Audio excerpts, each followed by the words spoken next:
fortunate enough to meet a number of you because I've visited 14 of the field stations during the course of the past year. And another chance for me to thank you for your hospitality. I've loved each and every one of them. And it's been a very exciting involvement for me. A number of you have asked how I came to be involved. And in a sense, I'll talk about that a little bit in introducing Tony. But I've been a very involved alum at the College of Natural Resources in Berkeley for probably 40 of the 50 years since I graduated.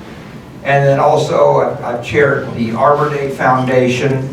And another involvement that I've really loved is I was on the board of directors or board of trustees for 6 years from 1997 to 2003 with the World Agroforestry Center, which is based in Nairobi, Kenya.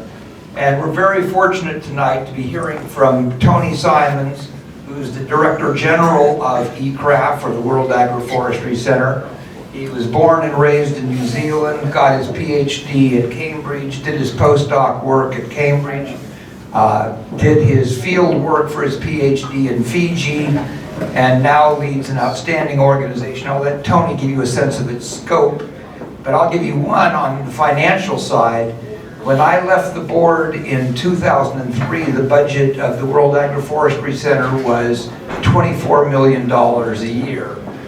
Tony took over as the Director General a few years later, and their budget is now $70 million a year. So the real point there is growth, and I think Tony will be talking about some of the challenges to the World Agroforestry Center to achieve a real growth strategy. But Tony has been a great friend for all the years since I met him initially in my regular trips to Kenya. And I've been extremely impressed by what he's done. He's been spending a couple of weeks in the United States, and it coincided with your meeting, and I'm very pleased that you gave him the opportunity to speak to you tonight. I think you'll find it very edifying. I like to pass on material, so I have given Tony a hell of a lot of material about the natural reserve system. So he is not just arriving here not knowing anything. Obviously, anyone that gets involved with the NRS is extremely impressed with the work you're doing and the like.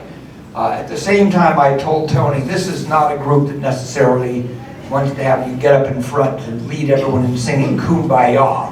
I think it's kind of helpful to be, be blunt with what you see as opportunities. I mean, he could spend an hour talking to you about how great the NRS is and the like. Well, terrific. At the same time, a lot of that goes without saying. At the same time, what we're trying to do is take things to the next level. And you have done an incredible job.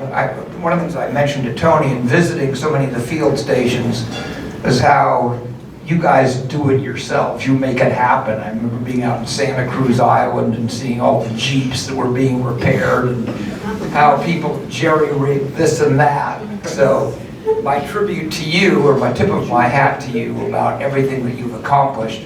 But without further ado, I'd like to introduce you to Tony Simons, and I hope you'll have a chance to exchange cards or whatever and stay in touch, because I think there's a lot of things that the two organizations could do together. Tony?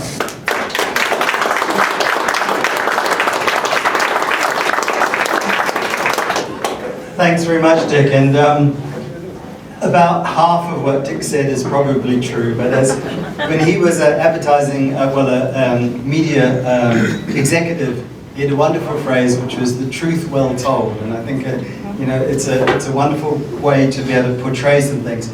First of all, we're an international organization. We're based in 34 countries around the developing world in the tropics, and there's an open invitation to all of you to visit any of our sites. If you find yourself in Peru, China, Vietnam, Bangladesh, India, Sri Lanka, Senegal, Malawi, Brazil, Peru, wherever, please come and see the work that we're doing and connect it to you. We work on agriculture, we work on forestry, with smallholders in developing communities and developing countries, but the similarities between what we do and what you do is far greater than I assumed when Dick asked me to give this small talk. So seeking some universal metrics for land management from the tropics to California. And there's a prize of a trip for two to Nairobi and to Masai Mara for anyone who can name those 20 taxa. And it's just to help, as we go from the tropics to California, to stretch your minds a bit about, the day-to-day work that you do, and I'm very envious of all of your jobs because you're practitioners and still living that scientific and biological or biophysical dream at least, rather than just getting into the pure administration as I have done. Universal metrics for land management. So I want to have a quick discussion with you this evening around 5 topics. The scales of interest, globalism, science and land, why natural reserves, metrics. We're so different, we're also so similar. And then finish with a little bit of clairvoyance. So, the tropics and California. And anyone, apart from the fact that they're both crimson flowers, any other similarities between those two taxa? Nictaginaceae.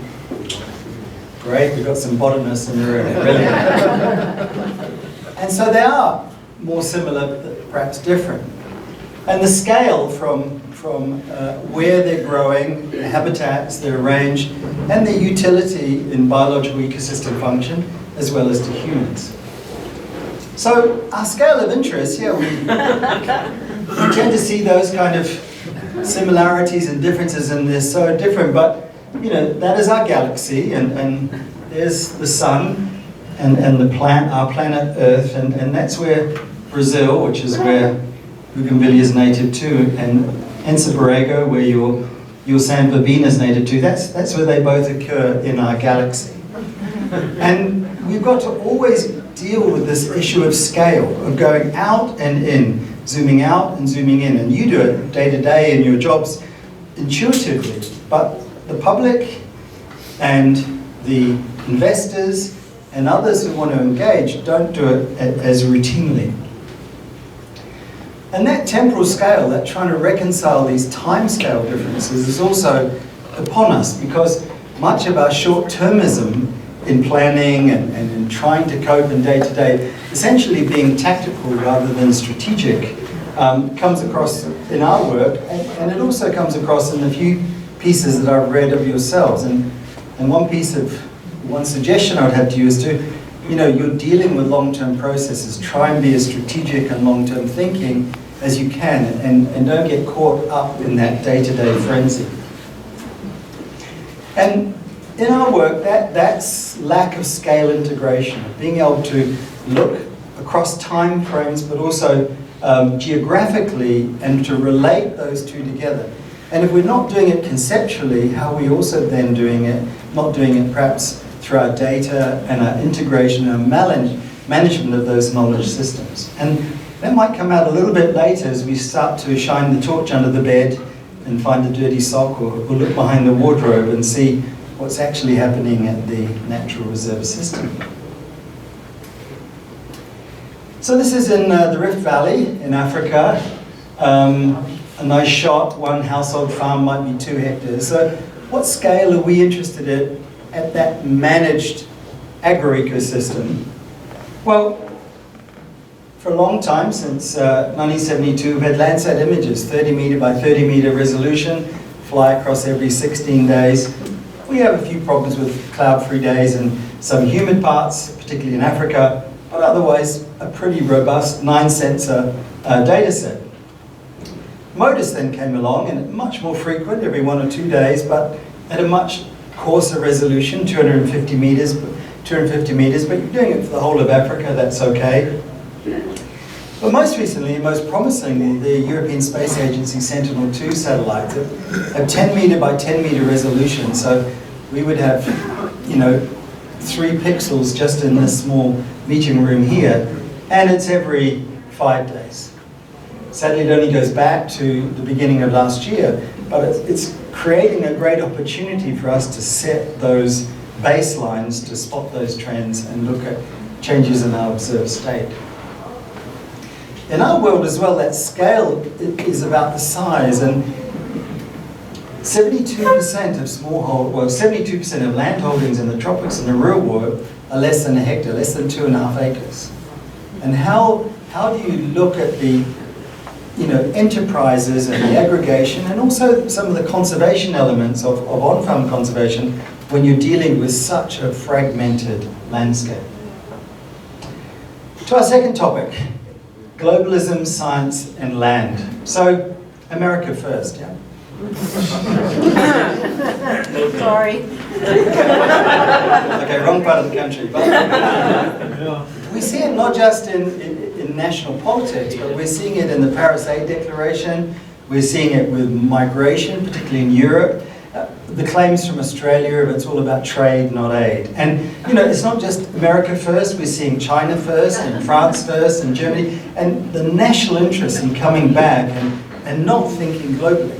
And gosh, I wonder, is that happening with the national reserves as well? Or, this reserve first and this first, or is it all, everything fine? The family.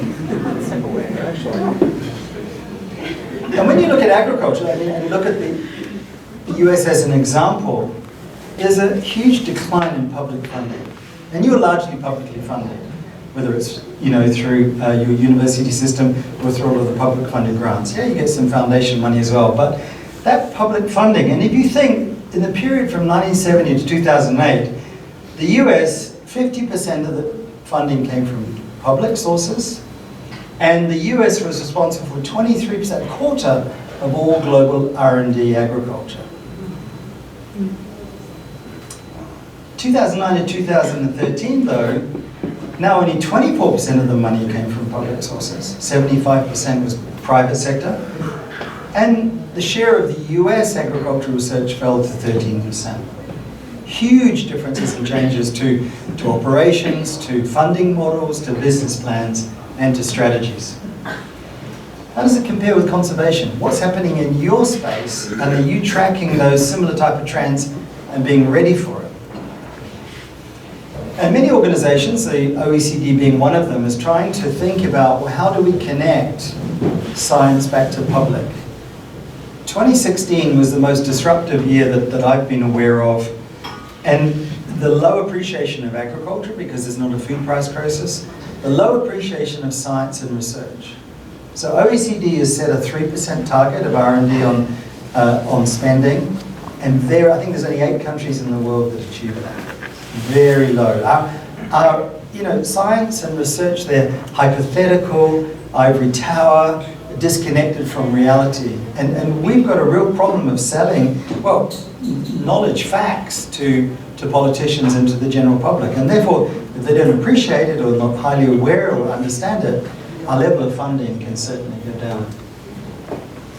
So, are we going to leave conservation to the private sector? Can we rely on the private sector for, conservation will be up to market forces and company balance sheets and shareholder ballots and corporate affairs initiatives and consumers' willingness to pay? No. Or do we have to keep driving that public messaging? And I didn't know much about NRS, but you're pretty invisible. So if you're invisible, you have more of a danger to your funding and appreciation of your work. And so, I saw your IT guy here, get out there and share the message. I mean, when we checked into the hotel, I said, so what does that group up the road do? They hold events and they do other things. I mean, this is in your own town here. So I think there's some messaging awareness, and with people like Dick coming from the media side, certainly exploit his passions and competencies. And we have that perceptions about aid as well, because for so long we've flown in aid, we've helicoptered in things that people needed, and they don't look very appreciative when we drop off these things at their doorsteps, and we fly on to the next location. But that whole paradigm of aid is changing. Aid is going down as well in real terms and percentage of GDP. So luckily, we've got the Sustainable Development Goals to save us. Whew. 17 of them, Wonderful, aren't they? Brilliant. And number 15 is the one you're probably most closely associated with, life on land. 12 targets, 14 indicators, trying to have sustainable terrestrial ecosystems. But that's the kind of political overhang. And how does it really connect to your day jobs and the schedules that you fill in every week for your work programs? Well, the Sustainable Development Goals, we're on day 650. How's it going for you guys? 15-year program, on track? 17 goals, 169 targets, 230 indicators. It's going to cost the world $50 billion just to set the baseline. Because only 85 of the 169 targets have a tier 1 indicator. That means we've got a good data set and an agreed baseline and agreed methodology. And so, if we looked across the data sets that you're in charge of, how healthy are they? Are they tier 1? Or are you going to ask the public or you California populace for 50 billion just to set the baseline? Which of those SDGs mention the word research? 17 goals, 169 targets, 230 indicators, 500,000 word volume. The word research occurs 4 times. And not in life on land. Oops.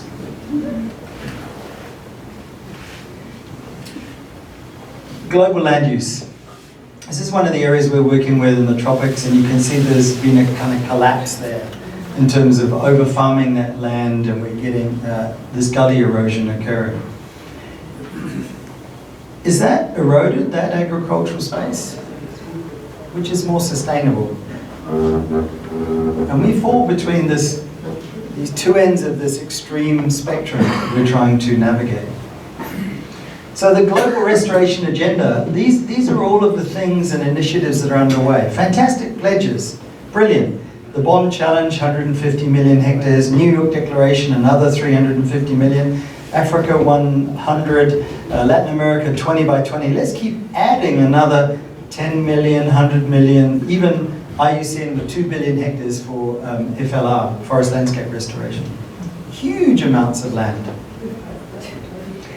But our most promising biomolecule that we've looked at to restore that land is this particular molecule. Has anyone come across it?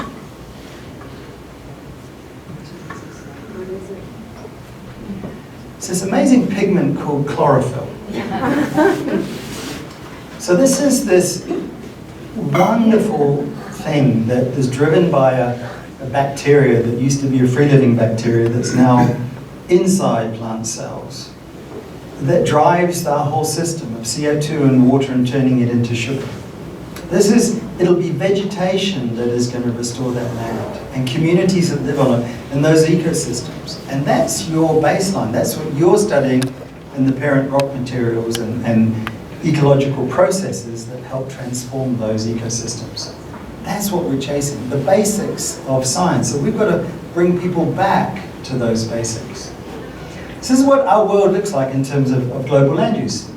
We've got 1.5 billion hectares of cropland, 3.4 billion hectares of pasture and rangeland, 0.3 billion hectares of tree plantations, 4.1 billion hectares of natural forest, about 50-50 temperate tropical, 1.3 billion hectares of wetlands, and 1.9 billion hectares of desert. But of course, they're in different proportions, so that's what the world looks like. And there's a small sliver at the bottom for urban areas. But because the world is not divided up so neatly, and we have this mosaic. And inside that mosaic are those conservation areas, those natural reserves that you're managing. And how they relate to the agriculture and the wilderness areas and the urban areas around them is as important as what's going on inside your reserves. And I think going forward, if you're wanting to connect to those investors and supporters and public, you're going to have to be looking at those interactions with your reserve outside, as well as just what's happening inside your reserves. So Paris was this amazing meeting where, it was the 23rd or 21st Conference of Parties of the United Nations Framework Convention on Climate Change. And I've been going to UN meetings since 1992. And all of the Convention on Biological Diversity, UNCCD, UNFCCC meetings that I've ever been to until Paris, there was disagreement universally between countries. But there was only two things agreed at every meeting. And that was the date and venue of the next meeting. And there was no progression, but Paris changed that. And we have now trying to look at how we're going to address these key goals around climate change. But of course, typically we then fell back to, well, we've got to segregate agriculture and forestry and the environment. And not only that, we've got to put into silos the mechanisms that we're going to use, climate smart agriculture, REDD+, and payments for environmental services to address those. And that's not the way. And you have an example to show much greater integration. So let's look at how much land degradation there is. And there's different assessments, but I think you can see that it's substantial. We have a huge challenge of eroding natural base. And you'll see in a moment a couple of figures about the cost of agriculture and the cost of managing our land unsustainably. And this is the worst slide I'm going to show you tonight. This is the one that will give you nightmares. Because this shows the relationship between land degradation and the chance of your child dying before the age of 5. And these dark dots, it goes up to 80%. You've got an 80% chance of your child dying before the age of 5 because you live in an area of degraded land. It's shocking. When we look at slash and burn agriculture, these are our latest data from Brazil on the nutrient loss when we burn that forest. It's not just a change and we've changed the biology of it. These are the nutrients we've lost as we burn that particular area. Guardian newspaper calculated $10.6 trillion a year. It's like 15% of global GDP from land degradation. It's got to be addressed. And the kind of natural reserve systems that you have that in many areas are monitoring those natural processes around those degradation processes are key to understanding how we reverse that. So, I don't work in natural reserves. These are comments from a complete amateur, quick perceptions that I've gathered from looking at the internet, and I want to just ask a couple of probing questions, but in a friendly way. So there's no value judgment associated with them. It's just to help you start thinking and impressions that you get from looking at your web, your online presence. So why does California need nature reserves? If they closed tomorrow, what would we miss out on? If we manage them well, what does success look like in 10 years or 50 years' time? Why should the University of California system manage them? Surely some other body could do it better. How much should we spend each year on them, both from our base budget and incremental or project-based funding? And if you look at, this is the IUCN database, if you look at California, it's not that well represented in terms of global protected areas around the world. It's okay. But in California, you just don't have natural reserve systems. You've got national parks and national preserves and outstanding natural areas and wild rivers and state parks. You've got the lot. Fantastic area. It's, you know, the whole state of California is only 43 million hectares, but 20 million of that, or 49 million acres, is protected. It's fantastic for just the state of California. It's brilliant. So what does an extra 300,000 hectares of natural reserve add to that huge amount? Really? I mean, what's that? Less than 2% of the total protected area for the whole of California? So, you know, ask yourselves the question, what are you adding? What will you be adding differently? And I think because you've got that university background, you've got that scientific approach, that research, you know, it's systematic, it's documented, it uses standard methodologies. Well, in theory we should be. And you've got an example to lay the foundation for all of these other systems around standards for conservation, around standards for research, around providing legacy data, longitudinal data sets. People, you know, do you know what? All of those people say, oh yeah, we use the NRS system approach. We use the NRS protocol. We use the NRS website. We use the NRS approaches for biodiversity assessments because they're the gold standard. And so even though you're only 2% of the total area, you're going to get kicked out. You'll always be low down on the list. But if you provide the leadership and the thought and the thinking strategy, you will continue and prosper forever. And that would be one suggestion that I had in looking very briefly at your materials. So I looked at the California Protected Area Data Portal, very comprehensive. And that's the list. Your own state doesn't even list you on its protection portal. I didn't make this up. I just downloaded it last night. We're fixing that. But it's size, not quality. That's the largest land. And that's what a lot of my generous girlfriends have said to me. That's the example. But, you know, you're invisible. So, you know, rah, rah, rah. What was it? Kumbaya, Dick said. You know, you've got this University of California Natural Reserve System. 39 reserves, established in 1965, 756,000 acres, the largest university-managed system in the world. Okay, you are the largest, but you're probably the only one. Okay. I Googled other systems, and there's some in Germany, there's some in Brazil, there are a few others, but there's not a lot. So who are you benchmarking yourselves against? Now, why is it, let's take out the university side of it. What is it that NRS, who's your top 3 competitors around the world that you're wanting to outperform? You have this connected set of living labs you've heard a lot about. Living laboratories. Now those are research laboratories. And you're crucial in the climate change setting debate. Fundamental to it. Great, rah, rah, rah. And as you scratch below this online presence, yeah, we're number 1, but who are you benchmarking yourself against? Can anyone tell me what the annual budget is of the core funding and the project-based funding? Anyone? Rough idea? It's your world, it's not mine. They would have attended, but they couldn't. That's right. Okay, can anyone tell me what the vision and mission is of the NRS? Yes. Okay, Research, teaching, outreach. no, Understanding and wide research, teaching and public service. no.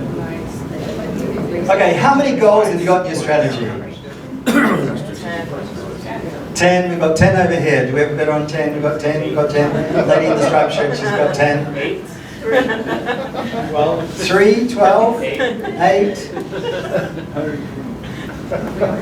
Okay, There's a lot of initiatives. how many initiatives have you got? 42. 42? 43? Great. So it's on everyone's desk, I can see. Okay, easy one. How many pages does it have? 37. 37? Every So how many times a week do you read it? day. The strategic plan. Well, reading it as somebody who's just developed institutional strategy, it doesn't look like it's been developed by you guys. I think you were consulted. Over a 27-month period? Really? So here's your vision and your mission. So global leader in university managed areas and contribute to understanding and wise stewardship. Those are your 8 goals. Not bad, but you know, isn't this about research and conservation? So number 1 is financial stability. Number 2 is on administration. Number 3 is on communication. Number 4, well, that's a really interesting number 4.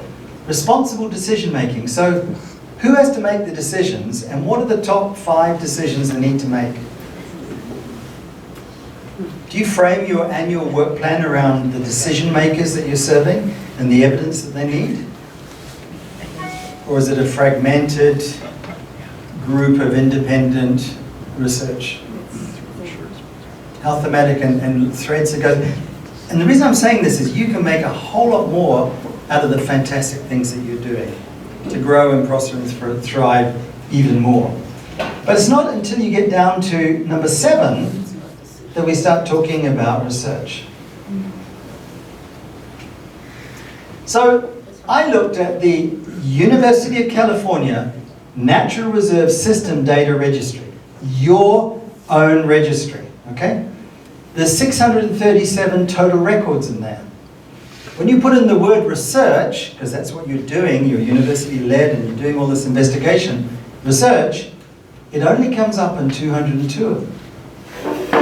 And 637 is probably 5%. So your job of sharing all of that legacy data, those longitudinal investigations, doesn't come across, is not perceived by the immediate user as very strong.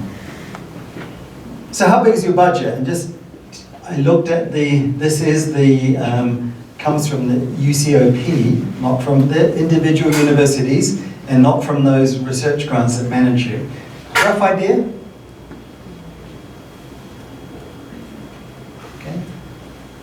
It's 2.2 million. So that's the system-wide initiatives under UCOP. Yeah, the individual universities also give maybe $250,000 each. But you're running research projects on your stations to the value of $110 million a year in aggregate. 110 million with a roughly 50% overhead indirect cost rate. So you contribute $55 million to the university system and you get $2.2 million back. I wonder if you're really getting such a good deal. Leave that as an open question. So I looked at the University of California complete registry of all publications and labs and social issues and philosophical things. And I put in the natural reserve system. Only 127 publications in the entire database of all of the system are credited to you. Now, you know that it's much, much more than that. It's more than that per year. So are you ensuring that people that come there know that they've just got to put that acknowledgement in every paper, every science paper? You could quadruple your online presence and visibility and recognition and appreciation just by insisting that. Great, let me show you around. Here's the facilities and this is what we do and we've got your permits sorted out, but please, when you publish, please put in this 7 words into the acknowledgement page. Please credit it. Please make sure it's in there in the author's affiliation. Otherwise, we will lose our reserves, we'll lose our funding, and our jobs are at threat. Simple thing to do. So I looked at Google Scholar. If your own university doesn't love you, surely the world loves you. So there's 1,650 since 1965, okay? So that's 33 publications a year accredited only. Less than 1 per reserve. And the NRS case statement says that even just over the last 4-year period, it's been over 200 per year. So for the IT folks in the room, there's ways that you can push out your things so that it gets credited back to the NRS and make sure that that is there. And I know that it's not everyone's expertise, but somebody has to be doing it. Because in 2016, just one campus published 1,770, just one university published that amount. And the fewer parts per million, the lower budget and recognition you're going to get. So we're part of the university, and yeah, we do teaching and we do research and we love being cited and our international outlook and our linkages with private sector. Well, there's one framework you can use for looking at the weighting that you want to give to teaching and research and citations. And it might be different by different reserve. But what system are you setting up to say, I think our reserve is going to be more on teaching. It's going to be 60% teaching, we're only going to do 20% research, but out of that we want at least 10% of our research influence to come, and we're going to have much more of a connection with the community. So what and how are you going to be measuring those metrics of success, of your quality, online presence, etc.? You need some framework so that you proactively can promote yourselves better. So our fourth topic, metrics, so similar, so different. So when we look at agriculture, there's been a huge focus on collecting data, providing assurances. Look at certification as an example, Fair Trade, Solidarity, Rainforest Alliance, etc. It's not working. Companies spend over $1 billion a year on certification and it's not driving change. And that's a huge problem. And there's a disconnect between the criteria used and the performance that's desired. There's very few conditional incentives, which is also prevalent in conservation. So what does the health system do? So there's 200 causal factors for human heart disease, 200. But 3 of them account for 75% of heart disease. Smoking, high blood pressure and cholesterol, just 3. So the health sector says, right, our public awareness, our interventions, our investments, our monitoring and reporting are going to be around just 3. Not the 200, just those 3, because we need to focus. So what are your headline proxy metrics for success that connect back to performance and connect back to one of your own goals around decision making? Because those are the ones that you want to be focusing on. And every metric has the definition, the dimension, a magnitude, and uncertainty. And what are those inside your own world? So we published this article in Nature last year on looking at the 5 basic principles. We've done a lot of studies on trying to understand those proxy metrics and how they can be used. And those can share the URL with you or a copy of it. It's a very interesting way of framing it around what decisions do we want to take and what evidence do we need behind it. We work a lot on forestry around the world, and so simple test for everyone. Any signs of deforestation? No, you're wrong. Completely wrong, because inside the framework and convention climate change, this is a piece of forest that is just temporarily unstocked. And this is how countries get around it, by changing a policy framework. So how are you informing the state government, the national government, the international policymakers around issues on conservation and land use change and climate change? Because otherwise we'll continue to get kind of nonsense definitions like this. We looked at 8 countries in Southeast Asia between 1990 and 2010. And these are just two points in time, but show you the trend lines for those 8 countries. So this is when you use a definition of forest, of loss of undisturbed forest. That's what it looks like. And if you want to use deforestation as loss of undisturbed forest and logged over forest, it looks like that. And if you want to use the definition of this as loss of natural forest and afforested areas, and if you want to use another definition of natural forest, afforest, and trees outside forest, it looks like that. So choose your definition to pairing what data you want to show. And that, what do you call it in this country, fake news or non-event? That's what's happening with people, because they're spinning their data in ways that don't represent what's happening. And you've got, arguably one of the strongest data sets anywhere. It's just not as visible as it should be. And so when we looked at it, we thought kind of surely somebody else is doing that in our sector. But they're not. And Vital Signs is one example. It's a 5-year project just to set data, baselines. It doesn't help take any better decisions. And when we look at land and landscape management, which one of those 2 is doing better off? The left or the right? Well, it's hard to tell unless we unless we have metrics to assess them. And what are your metrics for land management? And they're probably pretty close to what we're using throughout the tropics. So we set up this data portal, it's called the Landscapes Portal, where people can add their data, they can query models, they can come back and look at it, explore different layers. We have over 2,000 data sets in this particular portal, using all different types of models, soil prevalence, erosion, vegetation cover, etc. Looking at standardized methodologies. I would imagine there's probably biodiversity studies on all of your 39 sites. And I would imagine you're using more than 39 protocols to measure biodiversity. And how can the scientists that are working there connect, unless there's some standard approaches or methodology or tagging at least the metadata files that they're submitting? So this whole knowledge management, data, evidence, curation side, it's going to be tenfold in each of your reserves than it was last year. That's the future. And you don't have to become an expert on it, but you have to know that it's important and get out there to compete and to be able to tell the best story and to get the funding that you deserve. We went into soil samples around the world, and we have 250,000 just in Africa, georeference sites, using just light. So mid-infrared, X-ray and laser.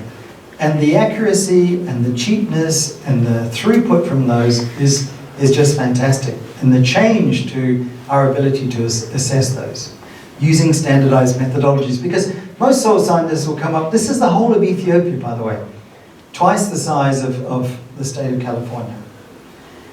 We've mapped the whole of the country, and this is what a soil taxonomist would tell you. Okay, so let's zoom into an area in eastern Ethiopia, in Nemara. And this site is about 30 kilometers by 30 kilometers. And so in the middle here, we've got a alluvial soil, and a semi-weathered alphy soil, and an oxy soil, and it tells you a lot. But if you look at that same area at 30 meter by 30 meter resolution, from a perspective of soil organic carbon, same site. How much more informative is that in areas to exclude livestock from, in areas to target for high value vegetables, in areas where you know the water holding capacity is going to be high because you've got a higher soil organic carbon content. So let me show you a couple of examples of our work around the world. This is in northern Tigray in Ethiopia, about 100 kilometers from a town called Mekelle. And it was an area after the war in Ethiopia where people were taken off the landscape because the landscape couldn't support them. Livestock, everything else came off. And this one particular village that we're working with realized they're going to lose their land. So for 25 years, they've got a rule in this village. You have to work 40 days, every adult has to work 40 days in the watershed. Planting trees, putting in check dams, excluding livestock, putting in flood protection barriers. It's taken 25 years, but in 25 years, they've taken that barren landscape, I mean, very similar to some of the hills you see in watersheds you see around here, to this, where the water table went from 12 meters down to 1 meter down, where you hear birdsong, where you see this incredible vegetation in this area, and after 2 years of drought, there's still water flowing in the river, where youth have come back to this village because there's water, because there's enterprise. And you look at the next watershed over that is completely denuded. And it's because of that community presence and involving the people around it.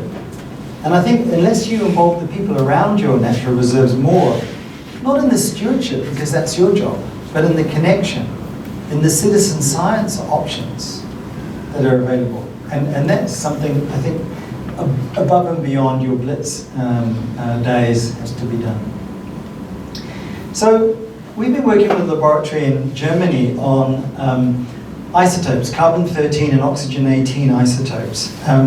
Carbon-13 because all plants, they love C12, they hate C13. So when the stomata are open, the C13 lands on the stomata, they kick it out, they exclude it, they don't absorb it.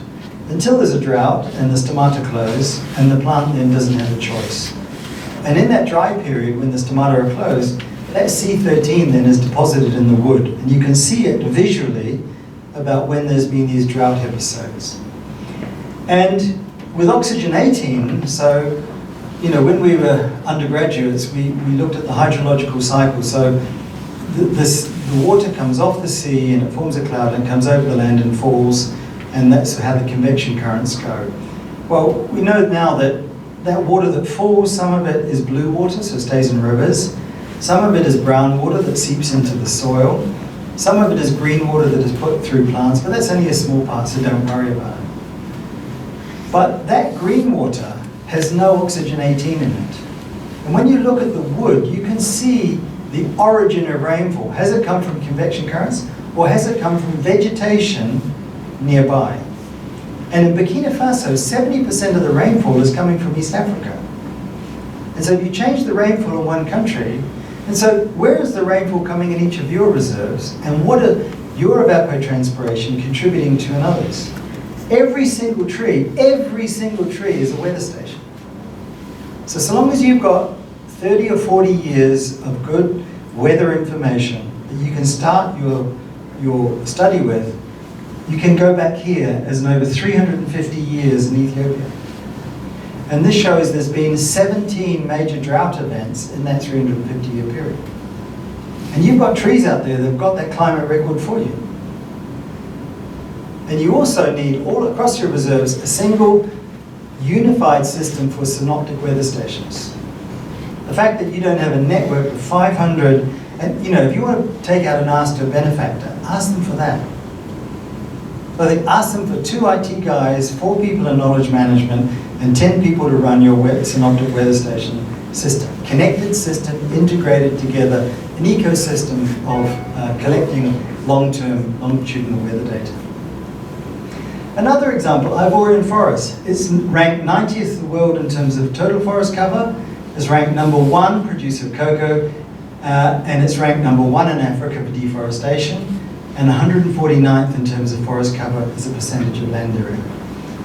They've lost 94% of their human forests. 94% is gone. And what that means is that they've lost a $150 billion asset, and they've received $120 billion for their cocoa. They've made a loss.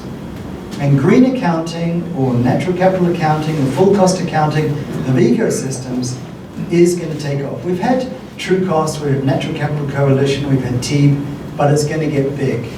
Ride the wave. So get those economists coming in, reach out to those in the university, not just in the biology school and the geology, but bring those economists in to start looking at true natural capital accounting.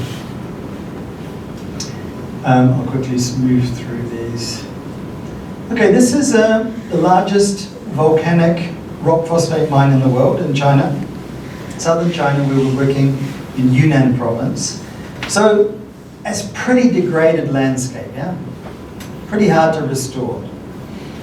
The owner of that mine wanted to restore it. He had a lot of pressure from nearby communities. He didn't want to give the land away. He tried a few things on his own, but they didn't necessarily work. So he built this $3 million lab, he invited us in. He said, I'll pay for whatever you need to do what you need to do. So take that, 5 years later, that's what it looks like. And it's trees. Well, it's not just trees, it's trees association with mycorrhiza, with mushrooms. And the high value mushrooms, and the community being allowed to harvest the mushrooms, stabilize the soil, make sure that it's not uncovered, that has transformed that entire mining operation. And if you can do it for a landscape that looks like that, pretty sure we can do it for other things as well.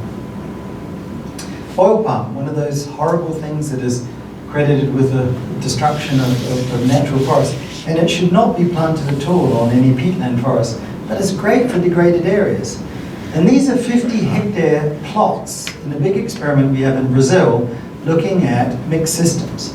And those mixed ecological systems with oil palm are more productive than the monoculture oil palm.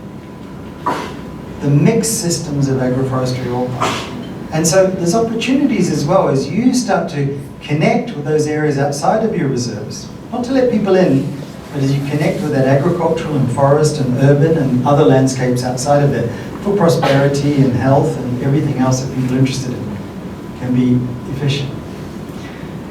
We spent over $25 million over the last 20 years on building up tree databases. If you want some rah-rah-rah about ICRAF, it's one of the things we do fantastically. Databases, information on tree species. Fantastic. Tropical tree species, that is. $25 million. IUCN came along and offered us $50,000 to turn all of that wonderful information into a mobile phone app. And you can now go anywhere in East Africa with a mobile phone, stand in a field, it knows the rainfall, it knows the soil type, it knows the distance to market, and you say, give me some suggestions for a fruit tree I can plant on my boundary that I can harvest inside 3 years. So that technology change, that shift to a mobile phone application, transformed this huge legacy investment that we'd made over the past 20 years. And we're using data now, not just big data and how big is your data, how many numbers do you have, but the analysis of that data and the metadata associated with it to help subnational jurisdictions as well. Not only as shown there in Kenya, but also in South Sumatra. So we're looking at a green growth plan that helps the governor of South Sumatra plan the whole landscape for the whole of South Sumatra in a different way.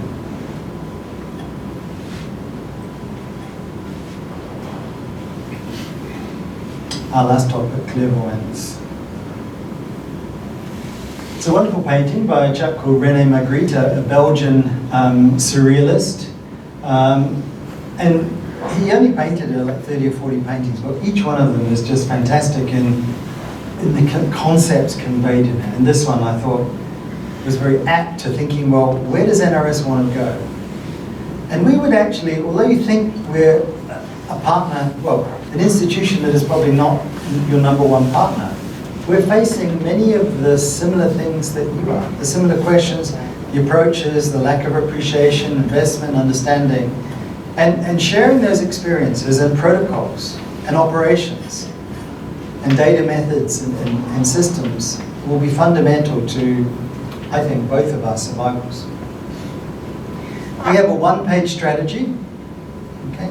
A single-page strategy, and our value proposition to the world we broke down to these 4 things: evidence analyses, technical, social, and policy solutions, design, decision, and delivery options, capacities, networks, and partnerships.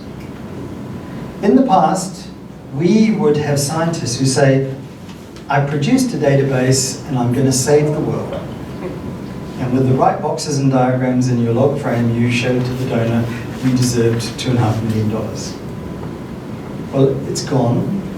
Much of what we produced in the past was just on this side, the knowledge product side. But what the world wants now are knowledge services. They want those knowledge products transferred into a service.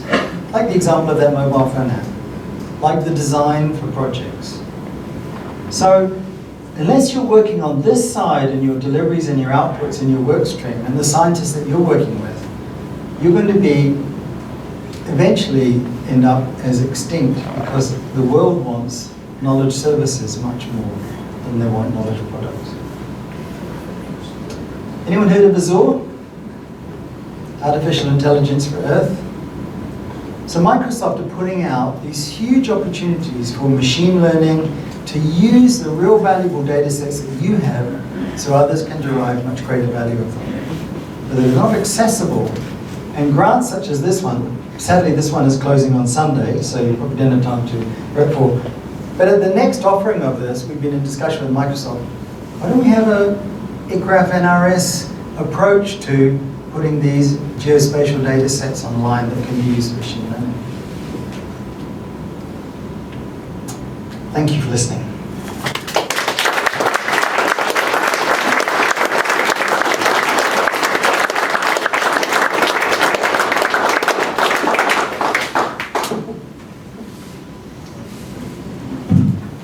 Or anyone else allowed to ask questions? Any thoughts, questions, reactions?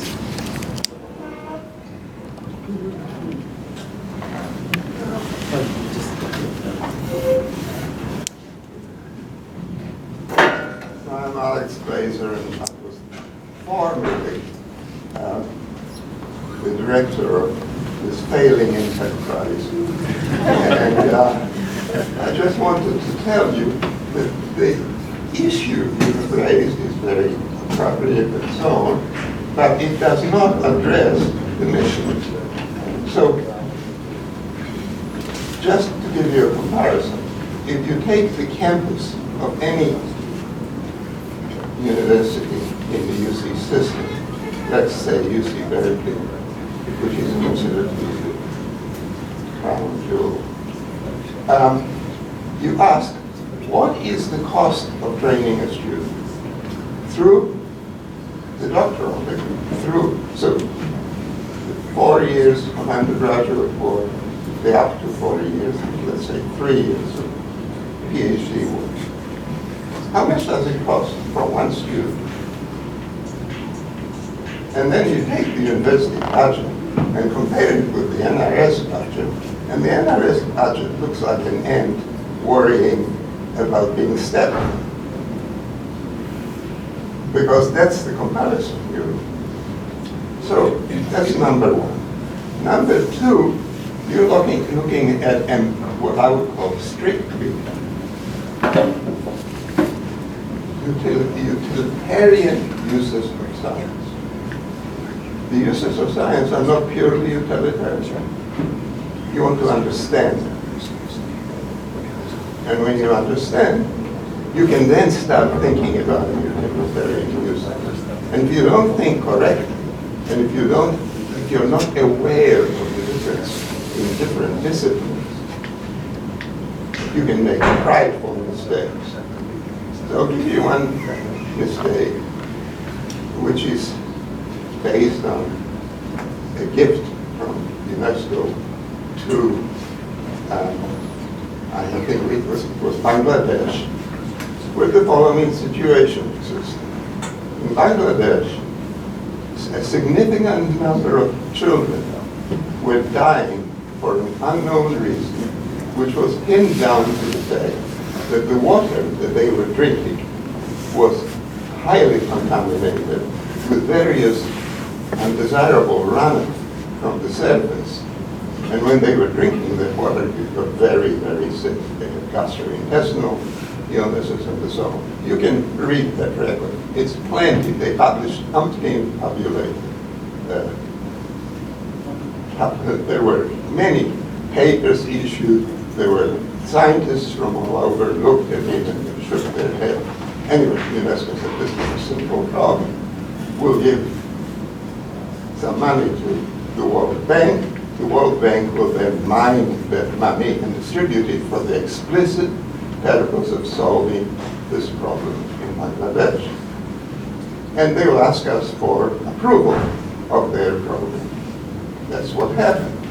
They came back and they said, look, basically we have to go below the level where the water gets contaminated. So we'll go deeper. We'll get groundwater from a cleaner area, and everybody will be happy. So they went ahead and put in 100,000 wells as a sort of trial experiment, and drilled those wells, which were quite deep to make sure that you cleared this thing. It was killing everybody. And lo and behold, what happened afterward? The children started dying, not just being sick, and they were dying preferentially from the UNESCO wells. Now that should have been sort of a sense that maybe you didn't give them a gift. So then UNESCO gave them an equivalent amount of money to cap all those wells and ship in water. And that was the short-term solution. Now, if you can, I can tell you what the answer was, because the answer was found by people who know something about hydrology and know something about geology, and that was the critical discipline they had to understand. And when they looked at the data, they said, it's obvious to us, we know what happened.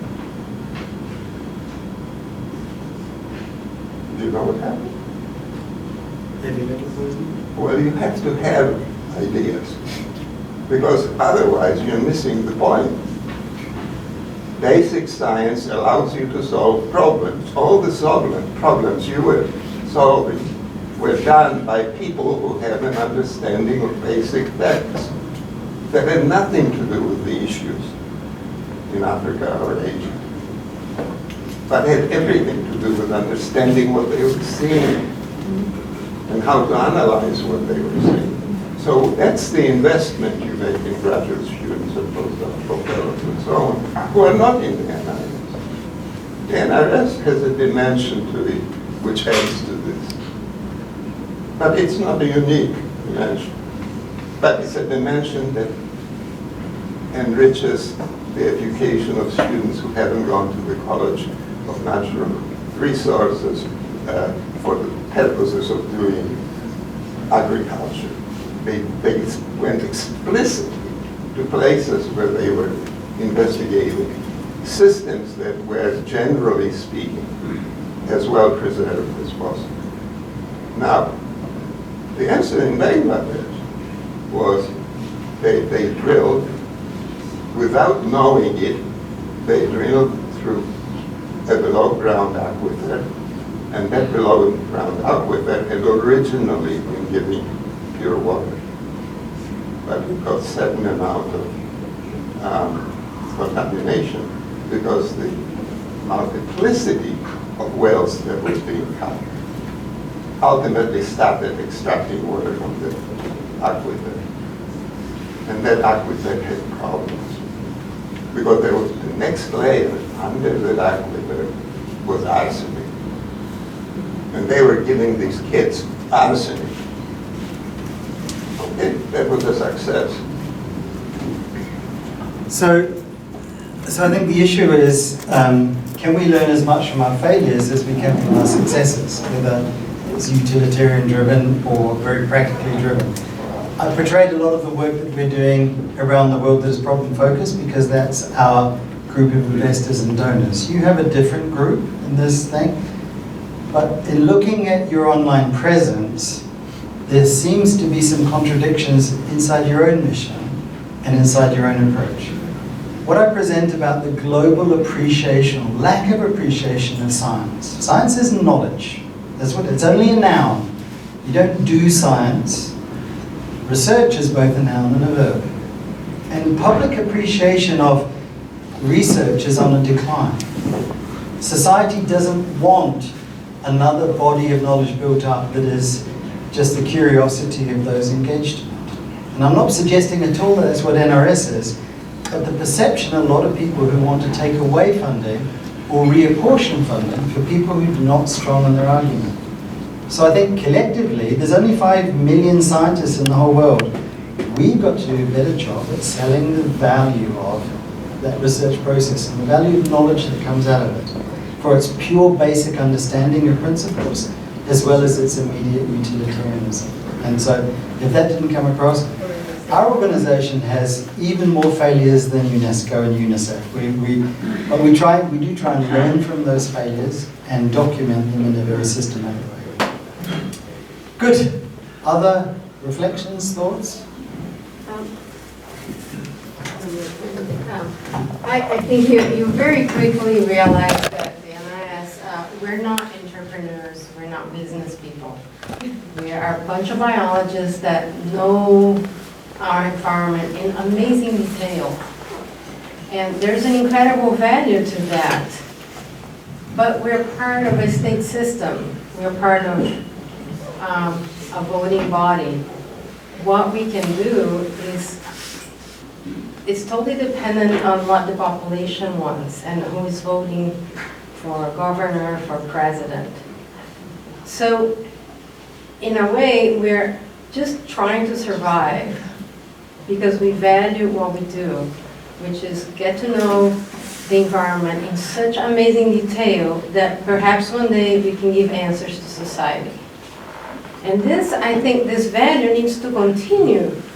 But we're vulnerable, as you realize, we're totally vulnerable to what society wants. And it shouldn't be. Because this cumulative knowledge that we have is going to be important one day. You know, as you move in your slides, as you move your attention from really small scale to global scale, we are on the really small scale. We can tell you that, oh, this restoration should not be done this way, because actually there's a tiny little difference between these two plans that you should pay attention to. In society, they don't pay attention to those things. They do, there's a revegetation in Brazil going on right now. Millions of acres, they're planting trees. That's as good as they can get to the restoration. And it's total bullshit. It's going to be destroying Brazilian forests. They need to use the information that we have how to do restoration correctly. So I'm asking you, how can we preserve this value that we have, but we don't have the skills that you have? What do you suggest that we do to be able to survive in this climate?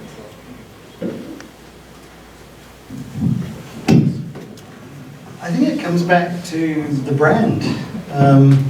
And if the NRS brand is not as well known or well understood or well appreciated as it should be, you've got to get it out there. And all of those other 20 million hectares of California, just California, not forgetting Mediterranean-like climates, that could be using your protocols and your approaches and your legacy data sets. If you shape them up and sharpen them and present them in a way that makes them attractive. Because, you know, we do research, but we're funded by development agencies who just want to see development. And it's simple, A plus B equals C. And we fund all of our upstream research, our discovery research. We're sequencing 101 high vitamin A, high zinc, high other plant species for the developing world on the back of development. And I think for your conservation, it won't come from just pure conservation money. You're going to be thinking about interacting with those other spheres, keeping your biological and your conservation background. Because that appreciation, that passion shines through from the few conversations I've had. That's your real strength. People identify that. But it's connecting to those, to the visibility of others. I mean, if you look at WRI's Global Forest Watch, actually, and you skim behind the surface, it's very fragile. It looks really nice, but it's very fragile. But they get all of the money. And other groups that are much more nuanced and understanding the difference between that forest condition and the degradation and what is happening in all of those processes don't get it because they sometimes get lost in too much detail and too much weeds. So we've got to respond to, you know, scientists in the Renaissance era and the age of industrial revolution and when tobacco companies hired scientists to tell us that there was nothing wrong with smoking. We've got to look at that space for exploiting investment because it's too low. It's way too low. You know, I think you raised a great point, and I don't think, you know, I'm not a scientist, but I care very much about the NRS and feel very strongly about the work that you do. These are really tough times. I mean, I'm a pathological optimist and I'm really depressed, which isn't a good sign. And to think about it, Donald Trump was elected President of the United States and he takes the United States out of the Paris Accords. So I agree with you very strongly that you shouldn't be reactive. You have to lead. And I think the thing which is really hard, you have to tell the story. I mean, the lack of appreciation of climate change in this country is one of the most shocking things I've ever experienced in my life. So the point is, we can be very upset that people aren't understanding it, but you're in a better position than anybody else to sell the story and tell the story. Yeah,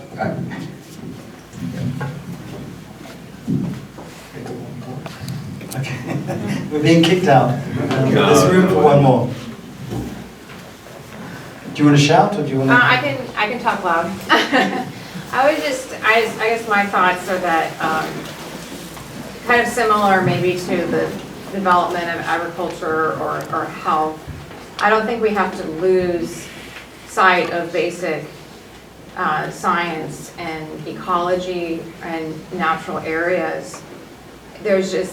There's a need for use of that knowledge from society in ways that maybe haven't been as strong as before, because we understand more about how our watersheds influence to a better extent than we have in the past, even though we have made mistakes in the past, but how our watersheds affect our water quality or ability to do restoration.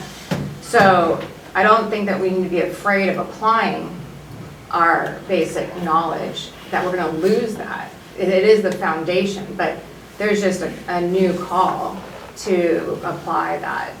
And I think if NRS can kind of join that, add that component, then I think it's potentially an opportunity in certain respects.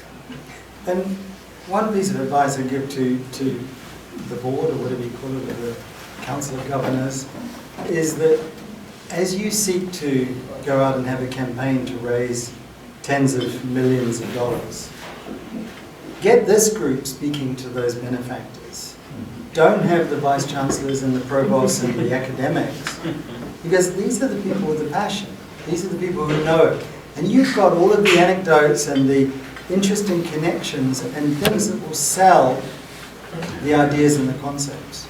Because if it gets filtered up through that university system, which is where you're grounded in, you'll lose that conviction, that passion, that ideologue of the people that are assembled here.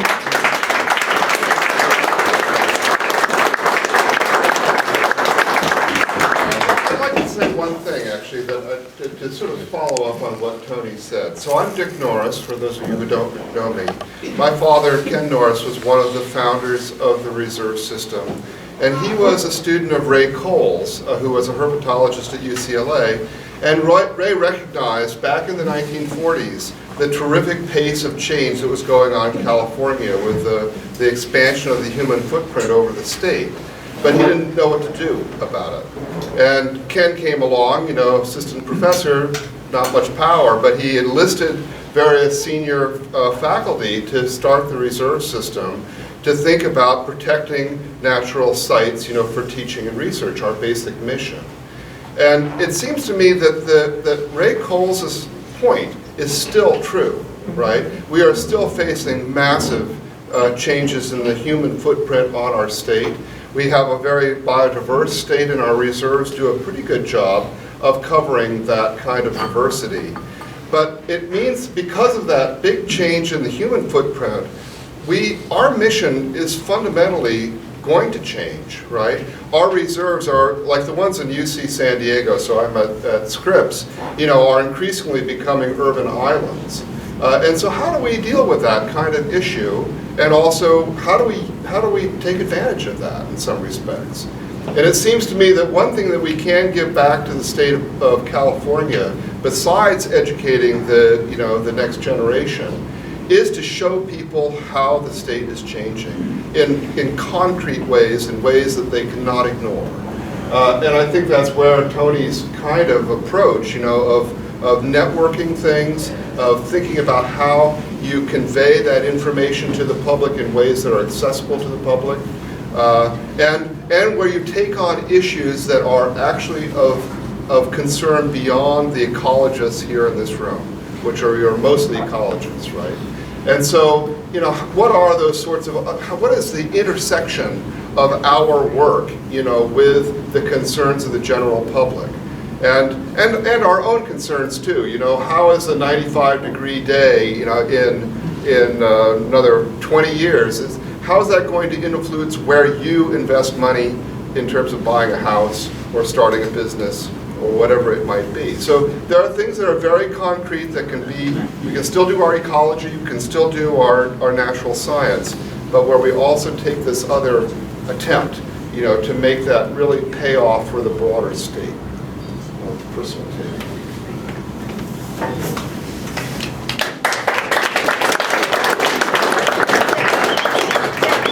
I also want to add that that list of strategic goals was actually not ours. We worked on something very hard, and it was hijacked and turned into what you presented. So that was not what came out of a long process from this group. Just wanted to clarify. Dick is taking note. Well, I want to thank Tony and Victoria and Dick Norris and Dick Beers for bringing Tony out here for a fabulous talk. And given the plight of our budget, we have one of the lamest honoraria you've probably ever received, but we want you to have that. It was designed especially for the Board of Counselors for their meeting here in May. But we greatly appreciate you coming all the way out here to talk to our group tonight.